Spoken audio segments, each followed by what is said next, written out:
Imagine waking up, stepping onto your porch, sipping your morning coffee, and discovering that overnight, your entire ranch now apparently belongs to the neighborhood. No fire, no robbery, no natural disaster. Just a letter, one thin sheet of paper, claiming that your 50 acres of private land have been reclassified as community property by an HOA you've never joined, never paid, and never even met. That was my morning. According to them, my fields were now public recreation space. My fences were unauthorized barriers. And my ranch, my family's ranch, was suddenly open for hiking, picnics, dog walking, and whatever else the community felt entitled to. I remember staring at that letter and thinking, how in the world can strangers just vote themselves ownership of my land? That's when I realized this wasn't a misunderstanding. It was a hostile takeover disguised as paperwork, and I was about to make them regret every word of it. Before we get into this madness, tell me where you're watching from and what time it is. And if you love chaotic HOA revenge stories, hit that subscribe button so you don't miss the next one. When the HOA sedan rolled up my driveway like it owned the place, I already knew this wasn't some clerical mix-up. You don't send a squad car-looking vehicle with a giant logo plastered on the side unless you're trying to intimidate someone. And HOA people, real HOA people, are experts at pretending they're government officials. The sedan braked in a little puff of dust, and out stepped a woman who looked like she'd been stuffed into her blazer with a tire pump. Rounded face, lips pursed so tight they could have cut plastic posture, stiff with self-importance. I didn't need an introduction. I could smell the entitlement from 10 feet away. She marched up my driveway with a clipboard clutched to her chest like it was the Constitution. 2 other board members trailed behind her, overdressed, overconfident, and carrying the facial expressions of people who had never done a day of manual labor in their lives. "Mr. Monroe," she announced as if reading my name off a warrant. "I'm Margaret Dawson, president of the Willow Creek Homeowners Association. We sent you a letter regarding the community land designation." She said designation like she was unveiling a new shopping mall, not stealing a man's property. I crossed my arms. I didn't say anything, not yet. I let the silence breathe until it made them uncomfortable. People like Margaret aren't used to being ignored. They're used to being obeyed. "Well," she asked, tapping her clipboard, "we'd like to discuss the next steps." I raised an eyebrow. "Next steps, yes," she said, with a patronizing smile. "Your land has now been incorporated into the HOA jurisdiction due to historical community usage. So, we will need your cooperation in removing any private property, signage barriers," and I held up a hand. "Hold on. Did you say incorporated into your HOA, my land?" "Yes," she repeated, slow and sugary, as if explaining rain to a toddler. I couldn't help it, I laughed. Not a normal laugh. One of those loud, sharp, I cannot believe how stupid this situation is laughs. Margaret's smile tightened. "I understand this may be surprising, Mr. Monroe, but I assure you it is all completely legal. Our members have long enjoyed walking, sightseeing, and recreational activities on your ranch, and the board has recognized this historical use by officially adopting it into our community plan." "Historical use," I repeated. "Lady, the only historical thing happening on this ranch is livestock and sweat. Nobody has ever hiked here, except maybe a stray cow." The man behind her, tall, thin, nervous, cleared his throat. "I've personally walked through your eastern pasture many times. Beautiful view." I stared at him. "You walked through my pasture," he nodded. "Yes, well, the HOA shared a community map that included, which is trespassing," I said flatly. Margaret cut in with a laugh so fake, it sounded like it hurt her. "Oh, Mr. Monroe, I think you're misunderstanding. Once incorporated, community members may use the land responsibly as part of the shared environment. This fosters unity and neighborhood cohesion." I took a slow step closer, not aggressive, not threatening, just close enough that she had to look up at me. "You mean to tell me you and your little committee took a vote, and that vote gave you the right to claim my land? A vote among yourselves?" Margaret tilted her head. "To the community, yes. Not to the community," I said. "To you. You voted to steal my land." Her lips pinched together. She wasn't used to being talked to like that. "Let me put it plainly," she said. "The community has decided your ranch is part of our jurisdiction. It's time you cooperate with the transition." The transition. Like my land was switching cable providers. Before I could answer, a silver SUV pulled into my driveway. Doors flew open, and a family of 4 spilled out: mom, dad, 2 kids, and a golden retriever trotting proudly ahead as if he owned the place. They waved cheerfully at Margaret. She waved back like a queen greeting her subjects. "What the hell?" I muttered. The dad threw a frisbee to his son and said, "We heard the HOA opened up the ranch for recreational use. Figured we'd come check it out. Check it out. My land. My private land." They started walking right toward my pasture. "Whoa, hey," I shouted, marching toward them. "What do you think you're doing?" The dad blinked at me like I was the intruder. "Using the community space. It is not community space," I snapped. "This is my ranch." "But the HOA said," the mother started. "I don't give a damn what the HOA said," I growled. "Get off my property." The dad scratched his head. "There's no need to be rude, buddy." Buddy, the audacity. I was about 2 seconds from physically escorting them out when Margaret placed a hand on my shoulder. The gesture was so presumptuous, I nearly shook her off on instinct. "Jack," she said sweetly, as if we'd been friends for years. "This is exactly what we were talking about, community members enjoying their space together." I shrugged her hand off like brushing away a wasp. Their space, their space. More cars rolled in, SUVs, minivans, even a convertible with a cooler strapped to the back. People stepped out carrying picnic baskets, portable grills, folding chairs, like they were heading to a 4th of July festival. Kids ran around chasing each other. A couple set up a volleyball net. Someone started flying a kite on my land. I felt something inside me snap in half. I turned back to Margaret. "Get these people off my property. Now." She widened her eyes in a theatrical display of innocence. "Jack, there's no need for hostility. This transition will be much smoother if you cooperate." "I'm not cooperating with a damn thing," I said, through clenched teeth. "And if you don't get off my land in 5 seconds, I will personally escort you down the driveway using a garden hose." That got her. Her smug expression flickered just a bit before snapping back into place. "We will escalate this matter," she snapped, turning sharply on her heel. Her board members scurried behind her like anxious ducklings. The trespassers, sensing something was off, slowly packed up their picnic gear. The golden retriever gave me a confused look as he trotted back to the SUV. Margaret climbed into her sedan and glared at me through the window. "You'll be hearing from our lawyer," I grinned. Not pleasantly, not politely. A slow, mean grin. "You'll be hearing from my shotgun," I said. The car pulled away in a hurry. And as the dust settled, I realized something important. This wasn't just a dispute. This wasn't just Karen behavior. This was war, a land war, and I would fight it with every ounce of stubbornness my grandfather had passed down to me. What I didn't know was just how far the HOA was willing to go, or how deeply I'd need to dig to protect everything my family had built. But right then and there, standing in my driveway with anger boiling under my skin, I made a promise. They wanted a community asset. I'd give them a lesson in community electricity. The next morning, I woke up earlier than usual. Not because I was eager to start the day. No, I barely slept. My mind replayed the image of strangers roaming my ranch like tourists in a national park. Every time I tried to close my eyes, I saw someone kicking a soccer ball onto my pasture or setting up a grill near my barn. It was like my brain had developed PTSD from community potlucks. I stepped outside with a cup of black coffee and scanned the fields, half expecting a jogger to leap out from behind a hay bale. For a moment, everything looked peaceful, quiet. My land exactly the way it always was. Then I heard the crunch of tires on gravel. A minivan. A bright blue minivan. It rolled slowly down my driveway like it was pulling into a reserved parking space. I narrowed my eyes as it came to a stop near the fence line. The door slid open, and a pack of children spilled out like popcorn, laughing, shouting, immediately sprinting toward my fields. "Not again," I muttered under my breath. The mom stepped out next, sunglasses, the size of pancakes, yoga pants, messy bun, holding 2 iced coffees, and a leash attached to an enormous golden doodle. She waved at me cheerfully. "Hi, the HOA said the ranch is open for morning playgroups." Playgroups. My patience cracked like a dry twig. "No," I said, walking toward her. "No playgroups. Not here. Not now. Not ever. This is private property." She blinked, genuinely confused. But we saw the announcement on the HOA app. Something about new community recreation areas. I took a slow breath, counting to 3 before I said something that would end with the sheriff being called. "The HOA lied," I said. "This ranch is not community property. It is not part of the HOA.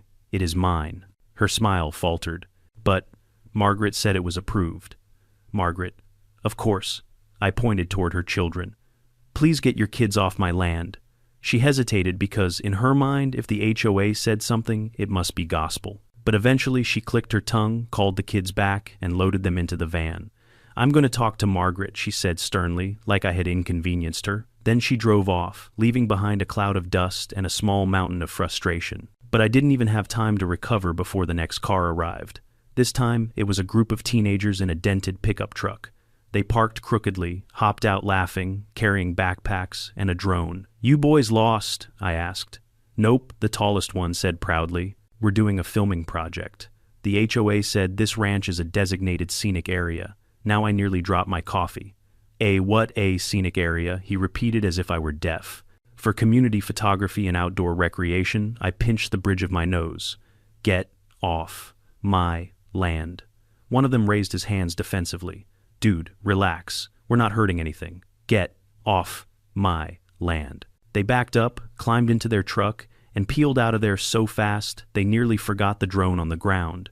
I picked it up and tossed it into the bed of their truck as they sped off. By mid-morning, I had turned away a yoga class, a dog-walking group, and a guy with a metal detector looking for relics.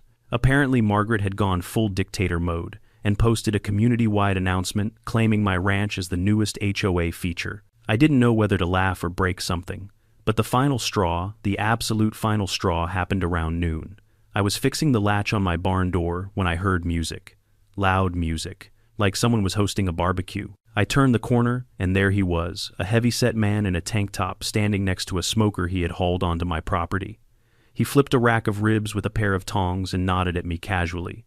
"Hey man," he said, "you want some?" HOA said this is a designated grill-friendly zone. I stared at him. A grill-friendly zone. Yeah. Margaret said it was part of the new park expansion.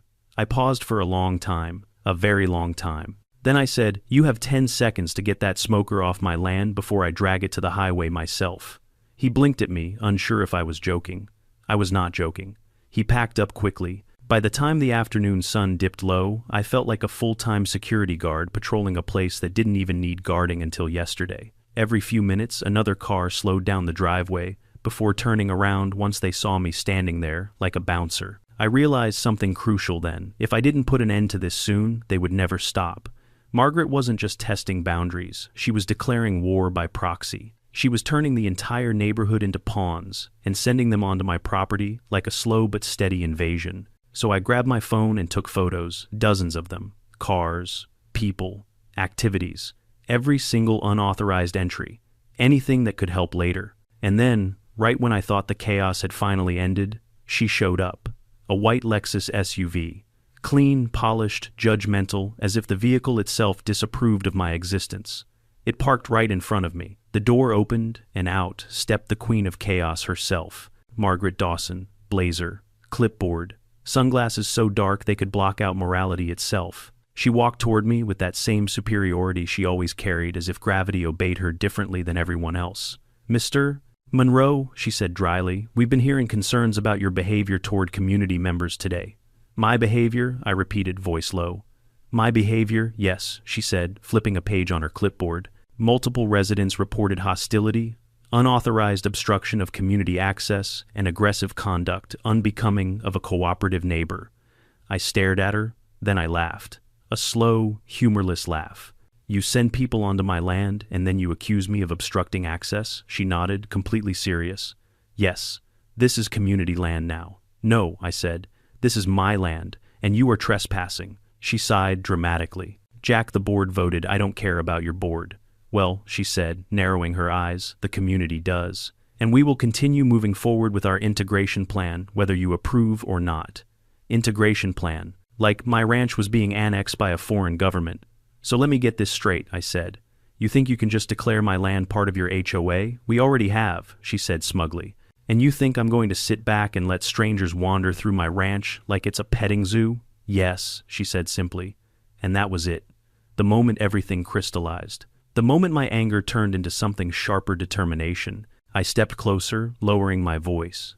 "Margaret, listen carefully. This land is mine, not yours, not the HOA's, mine.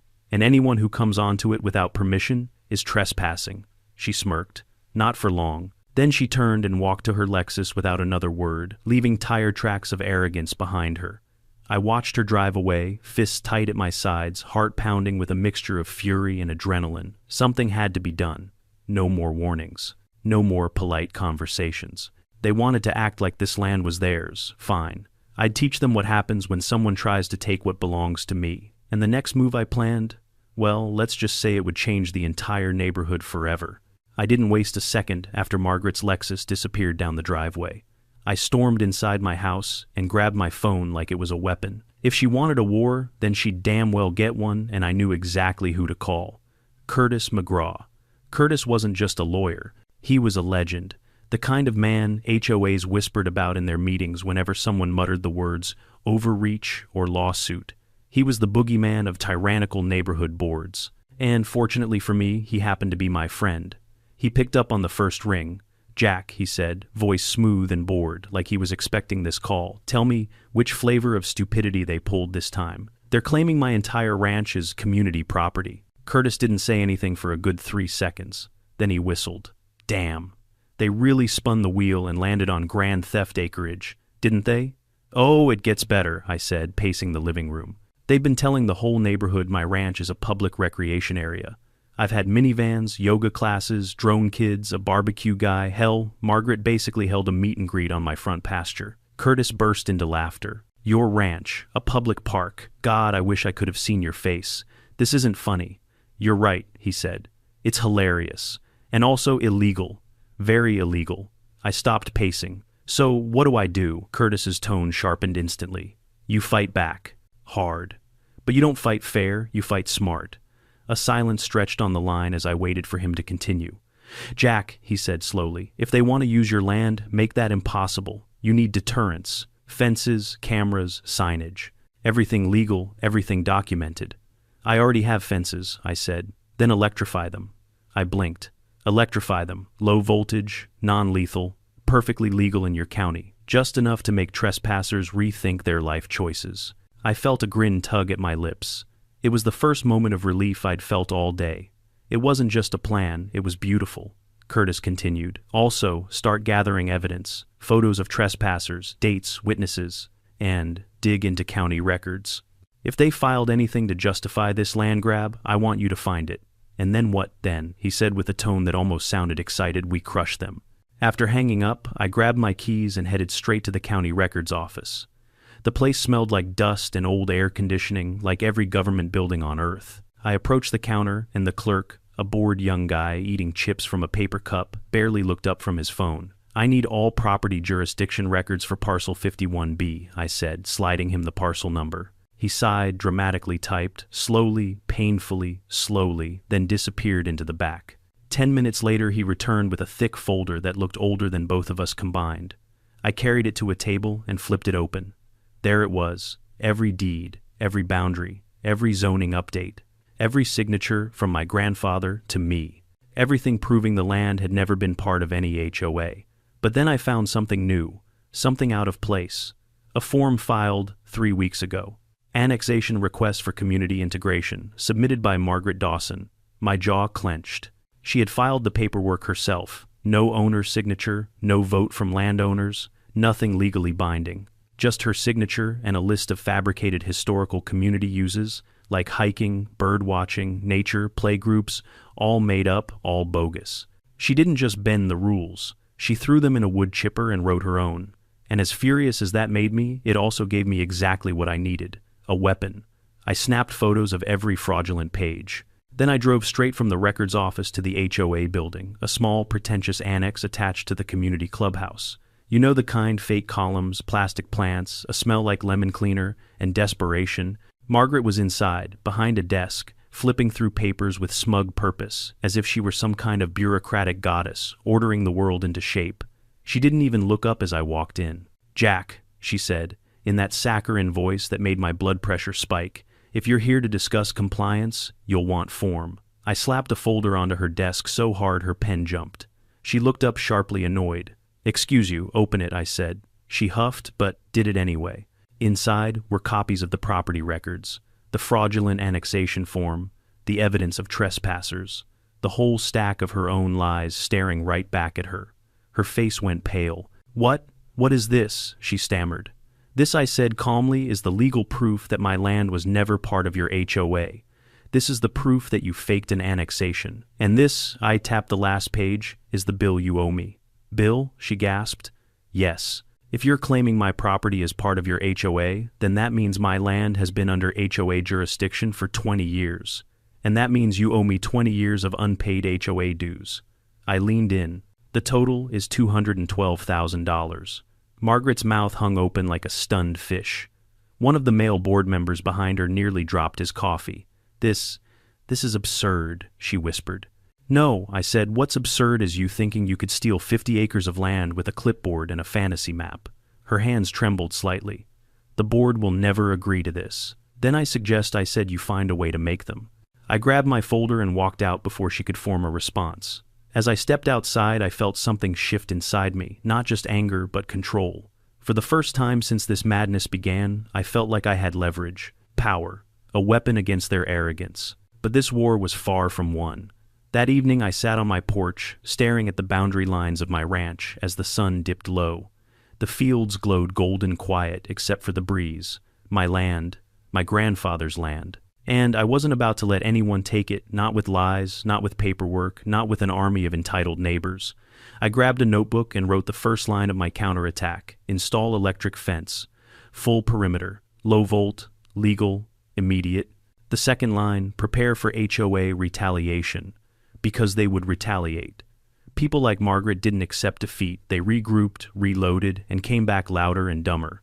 But I was ready. Tomorrow, the real war would begin. The next morning, I woke up before sunrise with a kind of clarity I hadn't felt in years. It wasn't peaceful clarity. It was the clarity you get right before you charge into battle, when anger sharpens into purpose. I poured myself a cup of coffee and stepped outside onto my porch. The sky was pink and quiet, the kind of morning that normally made me pause and breathe. But that day, all I saw was a war zone. My fences vulnerable, my property lines under siege, my patience gone.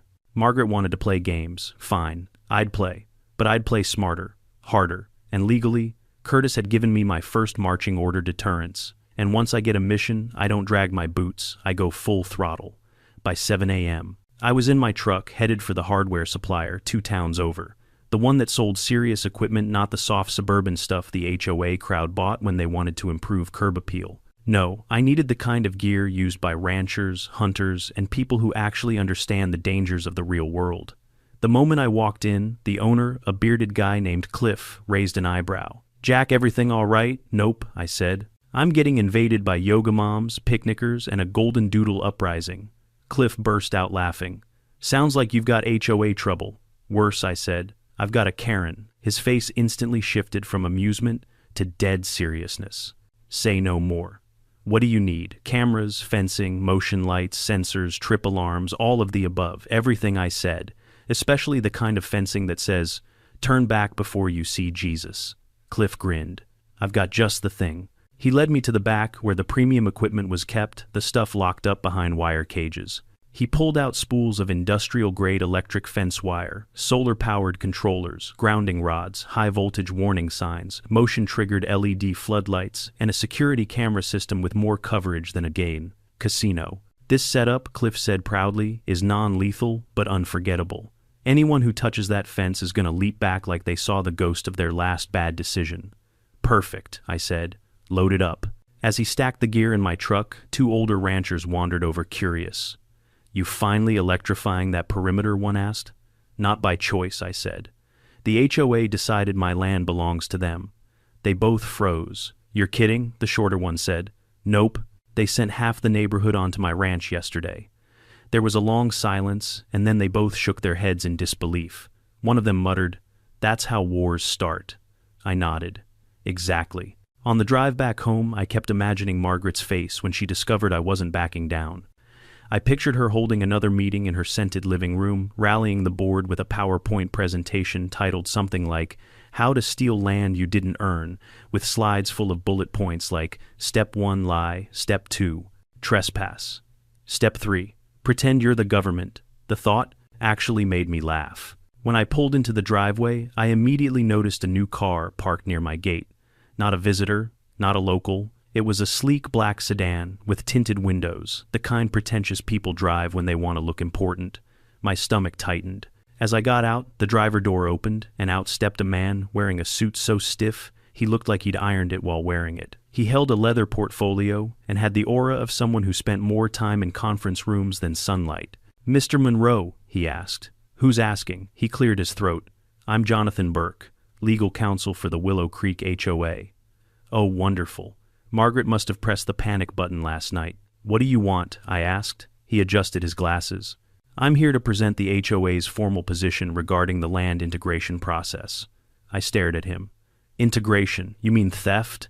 "The HOA does not agree with that characterization," he said stiffly. "Yeah, well, the law will." He opened the portfolio and slid a paper toward me.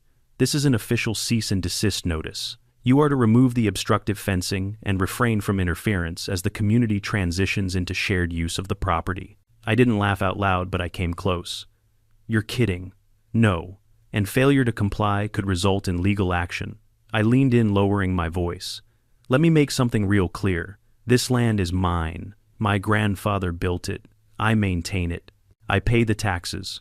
And your HOA's delusion doesn't change a damn thing." He swallowed.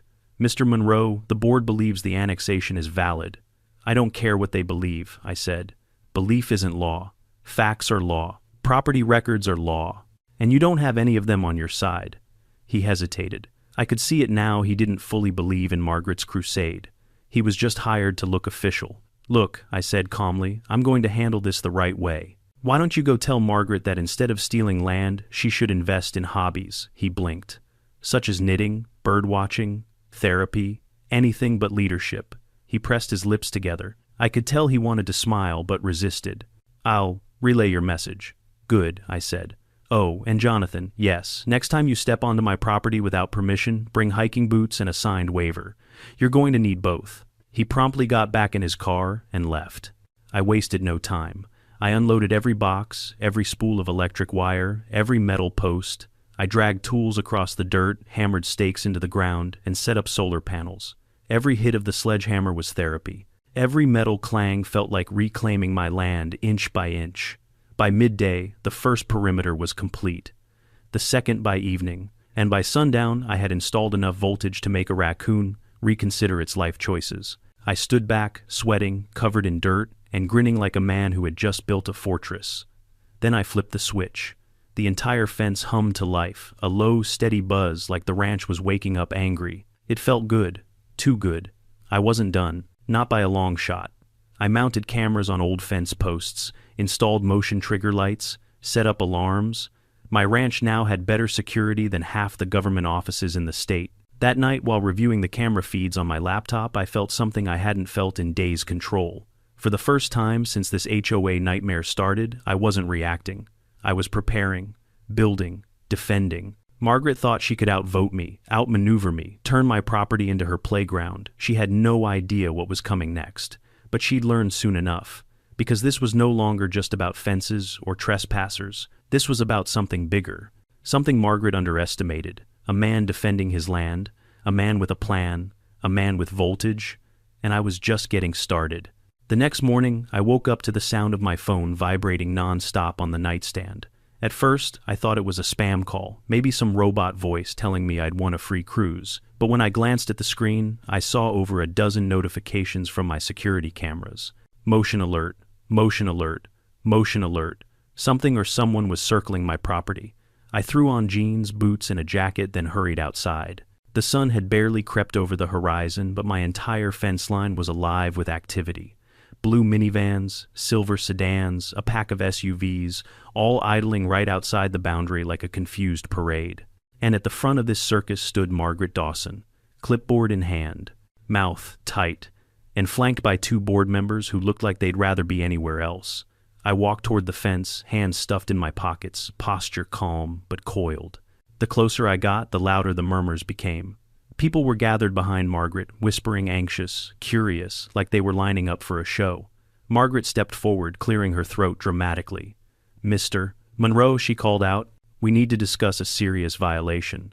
I cocked my head. "Which one?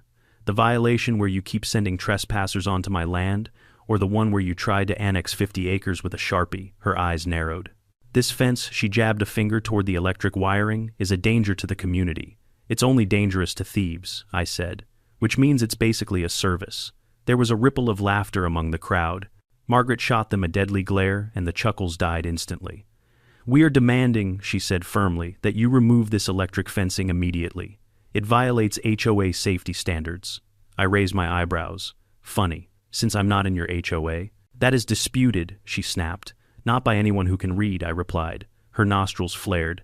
"Jack, this fence poses a risk." "No, Margaret," I cut her off. "What poses a risk is you telling the entire neighborhood that my land is a public amusement park." She stiffened lips pressed together. "The board believes—" "The board," I said, "is about to owe me $200,000. Her expression faltered just for a second, but enough that everyone saw it. A murmur spread through the crowd. "What is he talking about? 200,000? Wait, is this serious?" Margaret's face reddened. "Ignore him," she said sharply. "He's making claims that have no legal basis. I have the paperwork," I announced, lifting the folder slightly. "And anyone here is welcome to see the proof that your beloved HOA president forged an annexation request." Now the murmurs grew louder. People exchanged worried glances. A woman in a floral cardigan whispered. She did what Margaret clutched her clipboard like it was a life raft. "Jack, stop spreading misinformation. We will handle this through legal." "Already did," I said calmly. "You sent me a cease and desist." "My lawyer sent you a counterclaim demanding full back dues, plus insurance, plus land maintenance costs, plus tax contributions. If you want this land so badly, you're going to pay for every inch of it." One of the board members swallowed hard. "Margaret, did you know about this?" "Of course I knew," she said, voice shaking slightly. I acted in the community's best interests. That was a mistake, a catastrophic one. People turned on her instantly. "You lied to us. You said the annexation was approved. You never mentioned fees. My HOA bill is already too high." One man stepped forward red-faced. "I'm not paying extra because you decided to play land baron, Margaret." She tried to speak, but the noise drowned her out. I stood there, arms crossed, watching the scene unfold, with the kind of satisfaction you only get when someone finally experiences the consequences of their own idiocy. Finally, Margaret raised her voice as loud as she could. "This isn't over. It already is," I said quietly. She scowled at me, then spun on her heel and stormed off, leaving the trembling board members to deal with the angry crowd. I almost felt bad for them. Almost. Once the commotion died down, I headed back to the house and called Curtis. He picked up sounding far too chipper for someone who regularly wrestled with legal nonsense. "Well," he asked, "how many people got zapped?" "No one important," I said, but Margaret tried to rally the neighborhood. It backfired. "Oh," Curtis chuckled, "so the coup is weakening." "You could say that." Curtis leaned back in his chair. I could hear it in his voice. "All right, Jack, now it's time for Phase 2. I let out a slow breath. "Phase 2, yes," he said. "The legal chokehold. Make them understand that their entire operation collapses if they keep claiming jurisdiction over land they don't own. Meaning we put financial pressure on them until they crack. If they want your land, they pay for your land. If they want to claim authority, they assume liability. If they want to trespass, they pay damages." A smile pulled at the edges of my mouth. "And if they don't want to pay, then they admit they never had authority in the first place." Damn, I loved this man. After the call, I spent the rest of the day gathering more evidence, photos, timestamps, trespass logs. I wanted everything documented so thoroughly that even a judge who hated ranchers would have no choice but to side with me. By late afternoon, I needed a break, so I drove into town to pick up supplies. As I walked into the general store, I noticed people whispering, looking at me with a mixture of curiosity and sympathy. Apparently, the HOA news traveled fast. An elderly woman, Mrs. Green, from 2 roads over, approached me timidly. "Jack," she said, "I heard what the HOA did." "I'm so sorry," I sighed. "Not your fault." She leaned closer. "I never trusted Margaret. She's always been power-hungry." That was an understatement. As I paid for my groceries, another man approached. This one younger, wearing a ball cap. "Is it true?" he asked. "Did Margaret try to claim your ranch?" "Yes." He shook his head. "Damn, that woman is out of her mind. Listen, if you need help with anything, fences, tools, anything, just give me a call." I thanked him. It felt good to know not everyone in the neighborhood had lost their sanity. But when I stepped outside, something caught my eye. A trio of men in suits stood by a black SUV across the street. They weren't locals, too polished, too stiff, too alert, and they were watching me. I paused. They pretended to look away. Something wasn't right. I snapped a quick photo from the hip and walked to my truck without acknowledging them. As soon as I pulled out, they quietly slipped into their SUV, following me. I didn't go home. I drove straight to the old Miller Bridge, took a sharp left, looped through an orchard, and came out on the highway. I watched in my mirrors as their SUV sped past, confused. Good. They weren't good at tailing people. But the fact they were following me at all, that rattled me, deeply. If Margaret was bringing in outside help, lawyers, investigators, or worse, it meant she was far more desperate than I realized. This wasn't just about property anymore. This was about control, image, power, and her ego couldn't handle losing. I returned home just as the sun dipped low. The electric fence hummed gently. The cameras blinked. My land, my fortress, stood tall and secure. And I made a silent vow to myself. If Margaret thought she could escalate this, she hadn't seen anything yet. Because I wasn't just defending my ranch now. I was preparing to take theirs down. By the time the next weekend rolled around, I had settled into a routine of monitoring the cameras like a hawk. Every rustle at the fence line, every passing car, every random cyclist triggered that electric pulse of adrenaline in my chest. I wasn't paranoid, I was prepared. Because with people like Margaret, it wasn't a matter of if she'd escalate, it was when. And as it turned out, when happened on a bright Saturday morning at exactly 10:13 a.m. I was loading bags of feed into my truck when a string of honks echoed down the gravel drive. At first I thought maybe some lost tourists were turning around. But as the sound grew louder, a sinking feeling settled in my stomach. One car, then two, then five, then a whole damn convoy. SUVs, minivans, sedans, pickup trucks, dozens of them rolling down my driveway like they were participating in the world's saddest HOA parade. Music blasting, kids hanging out of windows, people waving folding chairs and coolers like they were heading for a beach day. I froze feed bag in midair. "You've got to be kidding me," I muttered. Then I saw her. Standing proud in the passenger seat of a white Lexus sun hat, the size of a satellite dish clutching a megaphone like she was leading a civil rights march, was Margaret Dawson. She stepped out dramatically once the Lexus parked. Her clothes were pastel pink today, pink cardigan, pink slacks, pink rage bubbling beneath the surface. Every HOA president outfit she owned looked like it was stolen from an Easter brunch. I walked slowly toward the fence, trying very hard not to show how close I was to snapping. Margaret raised her clipboard like it was a holy relic. "Attention community members," she shouted into the megaphone. Half the crowd clapped politely. Others just wanted to know where to set up their picnic blankets. "My fellow residents," she continued, "this is a historic moment. Today marks the first official Willow Creek community picnic on our newly acquired community land." Cheers broke out. I swear I could feel a vein bursting somewhere in my forehead. I stepped up to the fence. "Margaret, turn this circus around and leave." She ignored me completely. "This land belongs to all of us," she declared, pointing dramatically at my ranch, like Moses pointing at the promised land. I wasn't religious, but I was starting to pray for patience. People began unloading grills, speakers, volleyball, nets, kiddie pools, coolers, hammocks, everything you'd bring to a park. Except this wasn't a park. This was my ranch, my land, my responsibility. And then it happened. The moment I both expected and dreaded. Someone ran into the fence. A jogger, headphones on shorts too tight, expensive running shoes, was doing a warm-up jog along the perimeter. Without looking, he cut the corner too close. Snap. He hit the electric wire shoulder first. The zap wasn't lethal, just strong enough to make him rethink every decision that led him to this moment. He yelped like someone had dumped ice water down his spine and jumped back 3 feet, tripping over his own legs before crashing into a picnic basket. Screams erupted. People gasped. A woman dropped a bowl of potato salad and shrieked like I'd electrocuted her child. Margaret froze mid-sentence, microphone squealing. I swear, I tried, really tried not to smile, but one corner of my mouth twitched upward on its own. There was nothing I could do to stop it. The jogger scrambled to his feet, hair standing on end like a cartoon character. What was that? I leaned against the fence casually. That was a legally installed, county-approved, non-lethal electric deterrent. Warning signs are posted every 20 feet. He gaped at me.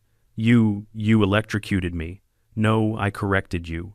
Electrocuted yourself by touching a fence that belongs to someone else."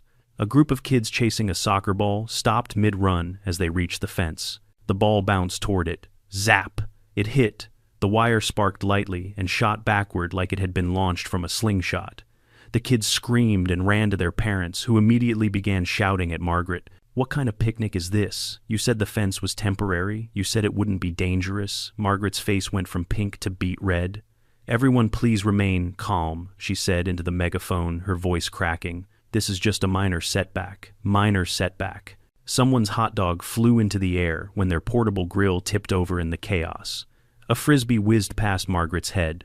A folding chair collapsed under a man who had clearly underestimated its weight capacity. It was carnage, and it was beautiful. Finally, Margaret marched toward me fuming. "Turn it off!" she demanded. "No," I said, sipping my coffee. "I warned you. This is illegal," she shrieked. "Already checked," I said. "Perfectly within county code. As long as it's non-lethal, clearly marked and installed on private property." "This is not private," I cut her off with a raised hand. "Margaret, if you say community property one more time, I'm going to ask my lawyer to calculate late fees for the past 20 years. She opened her mouth, then closed it again. Behind her, more chaos erupted. Someone tried to retrieve a kite that had drifted too close to the fence. He poked it with a metal camping fork. Zap! The fork flew from his hand like a missile. He screamed. Someone else screamed. Even the dog barked. Margaret looked around at her crumbling army of picnic soldiers. The perfect HOA image she tried so hard to build was falling apart like a stale cookie. "This," she hissed quietly, "isn't over." "Oh," I said with a grin, "it's just beginning." She stormed away, but not before tripping on a cooler someone had left on the ground. The megaphone let out a loud honk as she fell, which sent everyone scrambling again. She picked herself up, hair wild, composure shattered. The picnic disbanded faster than a fire drill.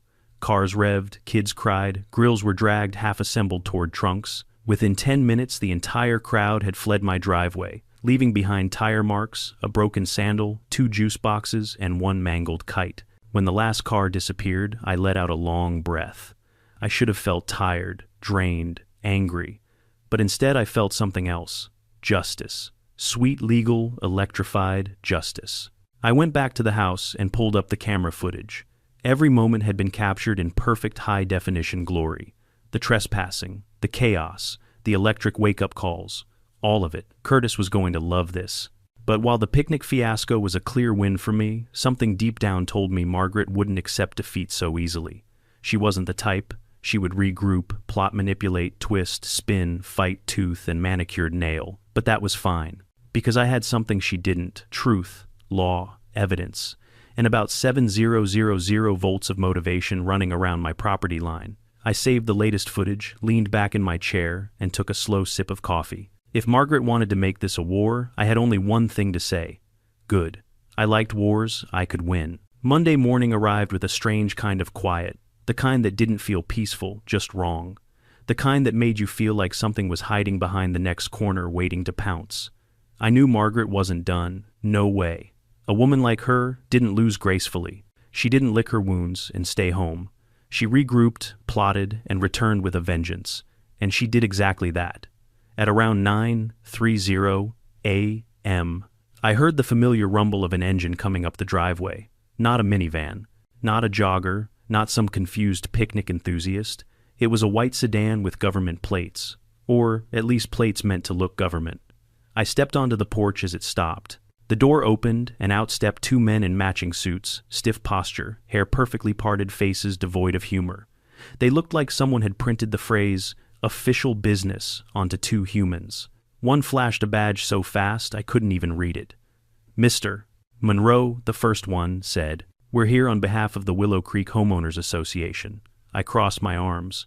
"You know, flashing fake badges is a crime, right?" His jaw twitched. "These are HOA identification badges," I laughed. "You mean cosplay badges?"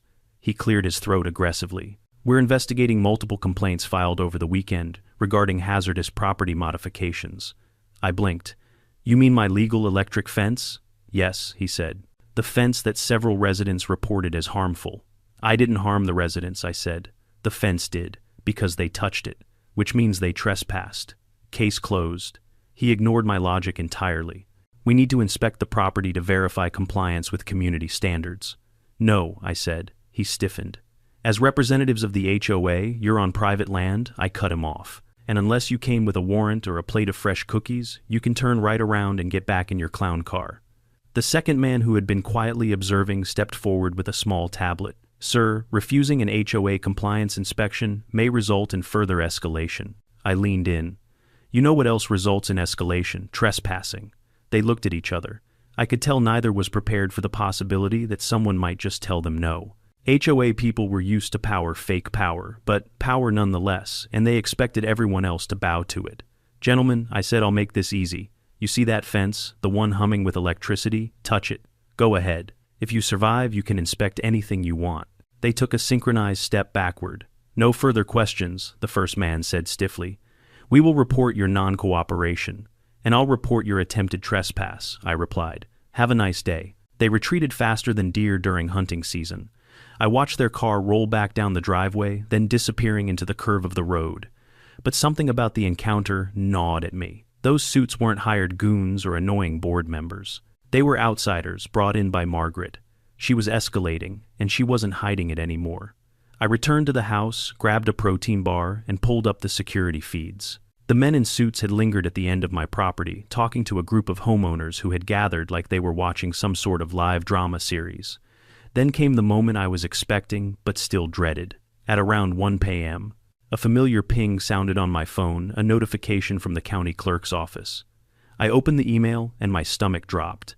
The HOA had filed a formal complaint, not against me, against the county. It was a 3-page document claiming that the county had failed to enforce community development integration standards by refusing to recognize the HOA's rightful jurisdiction over my ranch. The wording was so dramatic it could have been a movie script. They alleged that I was obstructing legal community access, I was creating dangerous conditions, I was violating unity directives. The HOA had been granted implied territorial rights.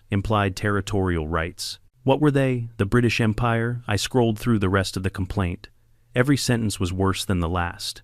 Margaret wasn't just doubling down. She was trying to rewrite reality itself. I immediately called Curtis. He picked up mid-laugh. "Let me guess. The HOA declaration of war arrived. You read it already." "Oh yeah," he said. "They CC'd my office." My assistant read it and burst out laughing. She said, and I quote, "This reads like Margaret dictating it while drinking boxed wine." I exhaled sharply. "So what do? We fight back harder," he said. "And Jack, I think it's time for the nuclear option." I straightened. "Nuclear option, yes. We're going to make the financial consequences of their stupidity so catastrophic that the homeowners will revolt before Margaret can say the word jurisdiction." I grinned slowly. "I'm listening." Curtis explained everything in meticulous detail. We would file a counterclaim stating that if the HOA insisted my ranch was part of their territory, then they were responsible for 20 years of unpaid HOA dues. My bill alone was over $200K, 20 years of unpaid land, maintenance fees, liability, insurance for every incident on my property, fence repair, road upkeep, back taxes, and projected annual assessments. Total cost, over $500,000. I nearly dropped the phone. "Curtis," I said, "they can't pay that." "Exactly," he replied. "That's why this is the nuclear option. The homeowners will tear Margaret apart the moment they see those numbers." "What do I do in the meantime?" I asked. "Sit back," he said, "and let Margaret hang herself." I ended the call feeling lighter than I had in weeks, not because the fight was over, it wasn't, but because now I had a strategy, a plan, a way forward. And the moment I stepped outside to get some air, the perfect opportunity fell right into my lap. A group of homeowners, about 15 of them, stood at the edge of my property. They weren't trespassing this time. They were waiting for me. Some held copies of the county complaint. Others had their HOA fee statements. One of them, a middle-aged man with a stressed-out look, stepped forward. "Jack," he said nervously, "is this true? If the HOA takes your land, we're responsible for all these costs." I nodded. Every word. A wave of panic rippled through the group. "But Margaret said it wouldn't cost anything. She told us it would be good for the neighborhood. I can't afford. Higher dues, my mortgage already went up." A woman with thick glasses stepped closer. "Jack, what do you want us to do?" I looked at them. These tired, frustrated neighbors who had been dragged into a war none of them asked for. And I finally said the truth. "Hold your president accountable." They exchanged looks, angry, exhausted, fed up. And I knew it had begun. The rebellion. They weren't angry at me anymore. They weren't blind. They weren't fooled. They were turning. And Margaret had no idea how badly things were about to fall apart. Later that evening, as the sun dipped low and cast a fiery orange glow across my ranch, I sat back on my porch and watched the electric fence hum quietly. It wasn't just a barrier anymore. It was a symbol, a line Margaret had tried and failed to cross, and she was about to pay for it. I didn't have to wait long for the rebellion to erupt. The next 48 hours were some of the most chaotic, absurd, and honestly entertaining hours I'd ever witnessed in this community. You could feel the tension spreading through the neighborhood like wildfire. Whispered conversations at mailboxes, homeowners pacing their driveways with paperwork in hand, angry texts flying through group chats like bullets. Margaret had lost control. She just didn't know it yet. Late Tuesday afternoon, I received a message from a neighbor I barely knew, a quiet guy named Derek, who usually kept to himself. The text was short: HOA emergency meeting tonight. You should be there. Trust me. I didn't respond. I simply grabbed my jacket, made sure my cameras were armed, and drove toward the community clubhouse. As I approached, I saw a line of cars filling up every curb within 3 blocks. People were pouring into the building like they were attending a political rally, not an HOA meeting. I parked off to the side, watching silently as clusters of angry homeowners huddled together. Bits of conversation drifted toward me. She lied to all of us. My fees can't go up again. This whole land thing is insane. Why didn't she tell the board? A $500,000 liability has. She lost her mind. The tension was thick enough to choke on. When I stepped inside the clubhouse, I saw something I never thought I'd witness in my lifetime. Margaret Dawson looking rattled. Her hair was frizzy at the ends, her lipstick slightly smudged, and instead of her usual smug stoicism, she was frantically whispering to 2 board members who seemed seconds away from quitting. People filled the rows of chairs. There wasn't an empty seat in the room. And when someone noticed me entering, a ripple spread through the crowd, heads turning, murmurs rising. Margaret noticed too. Her jaw clenched so tight I could almost hear her molars grinding. "Mr. Monroe," she said sharply, "this meeting is for HOA members only." I smiled, walking up the aisle without hesitation. "Good thing you illegally forced my property into your HOA," I said loudly. "Means I'm a member now." The room erupted in gasps and murmurs.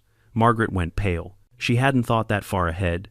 She'd been so determined to claim my land that she had forgotten the legal implications. Membership included voting rights. I took a seat in the back row. People whispered greetings at me, some apologetic, some grateful, most annoyed with Margaret. For once, I wasn't the villain of this story. Then the gavel slammed down. Margaret took her place at the front, clearing her throat in an attempt to regain authority. "This special session is now in order. We are here to address public concerns regarding the recent community development initiative. The illegal land grab," someone shouted. "The fraudulent annexation," another yelled. Margaret glared. "Please refrain from inflammatory language." "As president of the Willow Creek HOA, you won't be president much longer," a woman near the front shouted. Applause broke out. Actual applause. Margaret slammed the gavel again. "Enough. We will proceed in an orderly fashion." But there was no order left to reclaim. A tall man in a green jacket stood up. "Margaret, did you or did you not file an annexation request without homeowner approval?" "That form was a preliminary, yes or no," he shouted. Margaret's throat bobbed. "Technically, yes." The room exploded with outrage. A woman 2 rows ahead of me held up the counterclaim paperwork Curtis had drafted. "This says we're financially responsible if Jack's land is considered HOA property. Did you know that?" Margaret's voice went shrill. "That document is exaggerated, manipulated. It is not. It's taken directly from county statutes," the woman fired back. "You lied to us." Another homeowner jumped up. "My dues can't go up. You already doubled them last year." "And for what?" a man yelled. "Giant flower pots at the neighborhood entrance. Those were community aesthetic improvements," Margaret snapped. "Those damn pots cost $12,000, someone shouted, "and they're ugly." Even I couldn't help laughing. Margaret pounded the gavel again. "I did what I had to do for this community, no," I said, standing slowly. "You did what benefited you, and now you're drowning, and you want everyone else to pay for your mistakes." All eyes turned toward me. Margaret glared daggers. "You have no authority to speak here." "Actually," I said calmly, "thanks to your illegal annexation, I do. I have voting rights. And judging from this room, you're about to lose yours." A hush fell. For a long moment, Margaret stared at me like a cornered animal. Then she tried one last desperate play. "This is a coordinated attack," she shouted. "Jack has manipulated you all. He's twisting facts and fabricating threats." I held up the very document she had filed, stamped with her signature. "Fabrication, Margaret, this is your handwriting. Your signature. Your false statements." A board member stood up, trembling. "Margaret, why didn't you tell us the financial consequences?" "I didn't know," she snapped. "Yes, you did," the board member said. "The county clerk told us you visited twice. You ignored the warnings. That was it. The final blow. Someone stood and called motion to remove Margaret Dawson as HOA president. Seconded, another voice shouted. Then dozens of hands shot into the air. People stood. People shouted. The room shook with unanimous fury. Margaret tried to shout over them, but her voice was drowned in a tidal wave. Hands raised, voices roared, and the vote was decided in less than 30 seconds. She was out, removed, disgraced, overthrown by the very people she claimed to lead. I watched her sink into her chair, knees buckling, face white as copy paper. The clipboard slipped from her hands and hit the floor with a hollow clack. For a moment, I actually saw something human in her expression. Not spite, not arrogance, fear.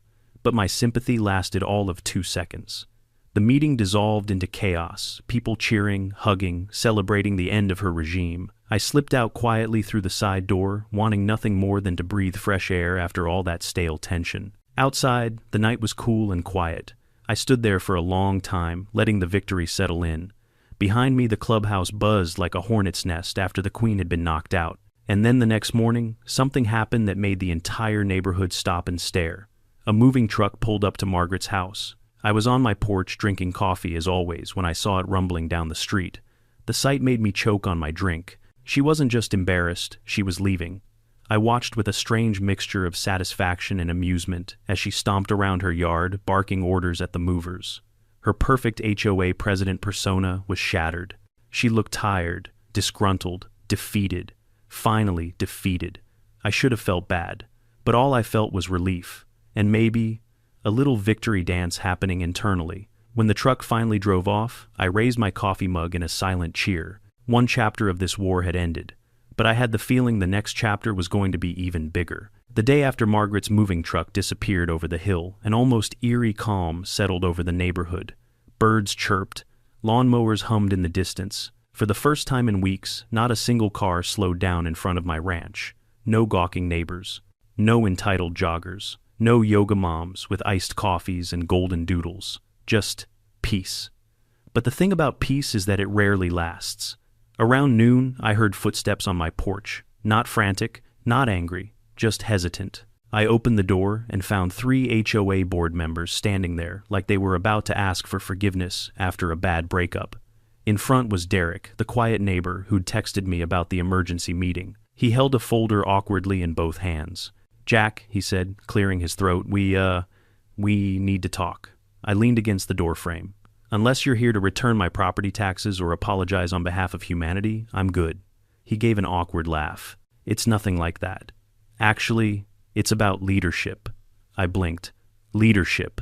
The woman beside him, maybe mid-50 with glasses and a permanently stressed expression, stepped forward. "The HOA needs a new president." "Well, congratulations," I said. "You guys pick one. I'm sure you'll do better than Margaret. A brick could do better than Margaret." They didn't laugh. In fact, they looked even more nervous. Derek scratched his head. "Jack, we want you to be the new president." I stared at them. "Me? Yes," he said. "You're the only one strong enough to stand up to people like Margaret, and everyone respects you after what happened." I choked on my own spit. "Respects me. Half the neighborhood threatened to sue me a week ago." "That was before they found out the truth," the woman said. "Before the picnic, before the electric fence, before they saw you were the only one willing to take on the HOA when no one else had the guts." And added the third board member, a tall guy with a beard, "If you become president, you'll have the legal authority to vote on certain structural changes." I narrowed my eyes. "What kind of structural changes?" The woman stepped closer, lowering her voice. "You could dissolve the HOA." The porch fell quiet. A breeze rustled the leaves. My goats bleated somewhere behind the barn. But all I could focus on was that one sentence. "You're serious?" I asked. "Yes," Derek said. "We're serious. And honestly, we think it's the best thing for the neighborhood." I stepped outside, closing the door behind me. My boots thudded on the deck as I paced. Me running the HOA. The very idea felt like swallowing broken glass. I hated HOAs. Every fiber of my being rejected the concept, but dissolving one, ending it forever, making sure no one, no Margaret, no copycat, no future Karen, could ever pull this stunt again. Now that was tempting. I turned back toward them. "If I say yes, how long until we can vote?" "Within a week," the bearded guy said. "Maybe sooner." "And if I say no," the woman sighed. then someone else becomes president, and there's no guarantee what direction they'll take. I knew what that meant. They were scared. Scared another power-hungry opportunist would rise. Scared someone like Margaret, too, would slide into the chair and take the reins. I put my hands on my hips and took a deep breath. "Fine," I said. "I'll do it." Their faces lit up like children on Christmas morning. But I said firmly, once I'm elected, the first thing I'm doing is burning every one of your stupid rule books. And the second thing is dissolving the HOA entirely. "Agreed," they said in unison. Well, that was easier than expected. The vote took place 5 days later. It didn't even feel like a meeting. It felt like a wildfire of excitement and relief. Homeowners filled the clubhouse again, but this time there was no tension. No shouting, just tired, fed-up people who wanted peace. The gavel struck once. Derek stepped forward. "We nominate Jack Monroe for HOA president." Cheers erupted. People actually clapped. I stood awkwardly near the back, wishing I'd worn something less ranch-stained. The vote happened quickly. Hands shot up, row after row, almost unanimous. Just like that, I was HOA president of a thing I hated more than rotten fence posts. But it only took 13 more minutes to change everything. I walked to the front, took the gavel in my hand, and said loudly, "The HOA is hereby dissolved." The reaction was instant. People gasped. Then they shouted. Then they cheered. The room filled with claps, whistles, laughter, relief, pure relief. It was over. The HOA that had terrorized this neighborhood for years, gone. No more fines for mailbox colors, no more threats about lawn heights, no more surprise assessments, no more Karen presidency. Freedom, real freedom. Someone put on music. People hugged. A few even cried. The entire neighborhood had been held hostage by Margaret's obsession with control for so long that they didn't remember what peace felt like. But they were about to relearn. To celebrate, I threw the biggest barbecue my ranch had ever seen. It felt like a victory party after a long, exhausting war. Smoke drifted through the air from my giant pit smoker. Kids ran around playing tag. Teenagers collected eggs from my chicken coop. Dogs chased each other in circles. Grown men cracked open beers like they'd just been paroled from prison.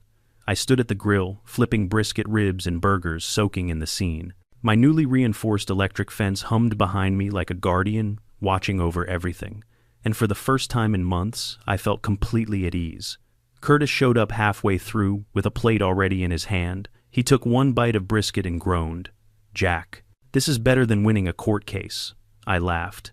"Coming from you, that means something. You really did it," he said, tapping his beer bottle against mine. "You destroyed an HOA." "I didn't do it alone," I said. "The neighborhood helped." Curtis shrugged. "Still, not every day someone turns a land grab into a liberation movement." We ate, drank, and watched the sunset dip behind the ridgeline. And as the sky turned gold, then orange, then crimson, I felt something deep inside settle the certainty that my land, my ranch, my freedom, they were all safe again. No HOA, no faked paperwork, no more invasions. Just me, my ranch, my peace, and no one, no Karen, no board, no clipboard warrior would ever take that from me again. When everything finally quieted down and the last of the barbecue crowd drifted home, I sat alone on my porch watching the stars settle into the night sky. And it hit me how close I'd come to losing everything. Not because someone broke in, not because of a natural disaster, but because of paperwork. Because someone with too much power and too little accountability decided my home was hers to claim. The truth is, sometimes the battles we fight aren't physical. Sometimes they're about standing up against people who think entitlement is the same as authority. And if you don't push back hard, they'll take more than you ever expected. So here's my message to you. Know your rights, protect what's yours, and never let anyone bully you out of your own life. Tell me in the comments, have you ever dealt with someone trying to overstep their boundaries? And if you enjoyed this wild ride, make sure you subscribe for more unbelievable HOA stories.